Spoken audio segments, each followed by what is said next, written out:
Thank you for inviting me to the launch of the Call for Action for Accelerating Gender Equality in the Water Domain. And thank you for the important work you're doing.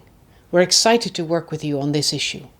And we're looking forward to incorporating the outcomes into the preparations for the UN Water Conference in 2023, which the Netherlands, as you know, will co-host together with Tajikistan. Your paper, Taking Stock, mentions 3 issues that I would like to highlight. First, collecting data on gender and inclusion. Second, decision-making power.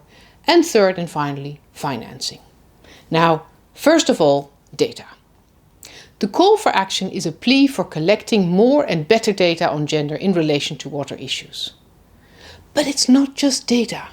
It's about the whole analysis that we do before we design a project or a program.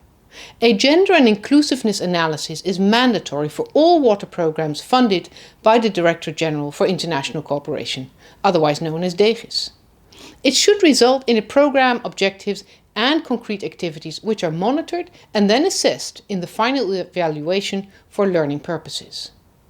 But there is scope for improving the quality of the data and therefore the analysis, monitoring and evaluation. And your manual and toolkit are very useful for that. So thank you for developing these tools. The second issue is decision-making power.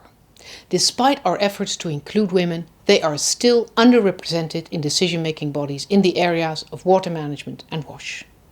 We need to strive for equal representation, but we also need to strive for an equal opportunity to participate and for women's decision-making power. Now, let me illustrate this with an interesting story from India.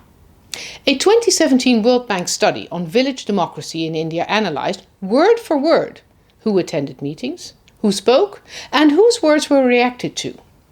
And the researchers found that while women accounted for roughly half of the attendance at meetings, men dominated women by a factor of 2 to 1. Men spoke more often and therefore had twice as much floor time. And officials were more inclined to respond to what men said than to what women said. The interesting thing was that when a woman chaired the meeting, the underrepresentation of women's voices was reduced. Women were more likely to be heard, their interventions were more likely to be amplified and to get a decent response. Now, this shows that sometimes we have to take bold and creative action to break through barriers and to support feminist leaders. And let's not forget young people and indigenous groups who are also often overlooked. Now, for example, the Dutch-funded program Global Alliance for Green and Gender Action, otherwise known as GAGA, works with grassroots women's organizations on climate resilience. It turns the hierarchy upside down by letting grassroots groups decide on the distribution of funds, who gets what amount, and on the plans to be executed during the year. GAGA shows us that it is possible. It challenges us to review our practices. Women's movements are key drivers in addressing gender inequalities. So the OECD monitors the percentage of aid going directly to women's organizations. And ladies and gentlemen, the results are truly shocking. In 2017, only 0.05% of ODA was reaching women and their organizations directly. Not even 1%, not even 1/10 of a percent. And this measurement was repeated recently, and the percentage has not increased substantially. The Green Climate Fund has also investigated how much funding was awarded to women. And it turns out that all donors together, foundations, Women's Fund, institutional donors, all of them together allocated 0.1% of total grant funding to activities by women. 0.1%. Now, ladies and gentlemen, we should do much better.